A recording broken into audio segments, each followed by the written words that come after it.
Last week, the NBA suspended Suns and Mercury owner Robert Sarver for a year after an independent investigation reported that the owner allegedly used racist language, inappropriate comments about women, and mistreated employees. Now, the league also fined him $10 million.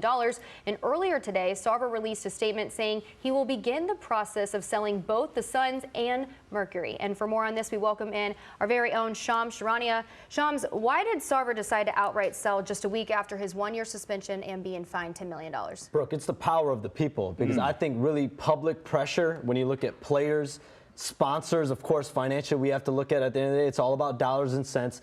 But I think players, the sponsors, the Phoenix government, when you look at the mayor in Phoenix spoke out, they really pushed this. PayPal came out last week and said, as long as Robert Sarver is part of this organization, we will not be moving forward. Here's another sponsor I'm told that took a similar stance behind the scenes and let that known to Robert Sarver and the Suns was Verizon. That's a major company, of course, one that has done partnerships with the NBA as well. So they came out recently behind the scenes, I was told. So when you look at the players and everyone involved, we saw LeBron James, Draymond Green, Chris Paul. The pressure was too great. When I spoke to people around the league and other teams, they made it clear to me in the last week, the pressure will be too much for Robert Sarver to hold on to this team. He's eventually going to have to sell. And the NBA punishment wasn't severe enough. I think that a lot of players came out about that. But they did, let's give them this, they did release the report. They were very transparent about exactly what was said and what was done.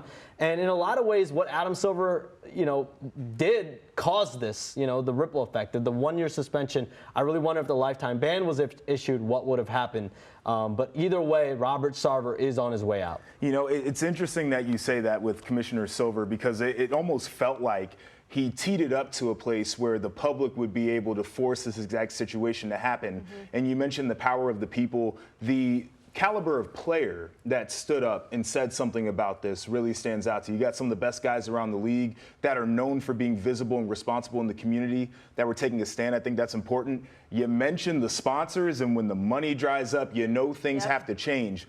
But the thing that feels ickiest about this situation to me is that this man is going to sell this franchise and he is going to make a boatload of money. And so even though you take this one aspect away from him and it serves as a punishment in a way, it almost doesn't feel like it's punitive enough, because he's going to sit back and once he's done paying his taxes, he's going to have a mountain of cash to spend. Well, that's a good point to bring up, JP. What is the demand for the Suns franchise, Shams, and what kind of price tag are we talking here? High demand. I mean, when Robert Sarver issued this statement today, the outpour of, I think what we're going to see is really significant people try to get involved in this race to try to own this team. There's going to be a high demand. You're looking at a team with Devin Booker, Chris Paul, DeAndre Ayton. It's in a great market in Phoenix, really a sleeping giant. And people around the league believe that now when teams go for sale, they're not going to sell for less than $2 billion. A number that's really stood out to me and has come to me in the last 2 to 3 hours is $3 billion potentially for the Suns, if not more.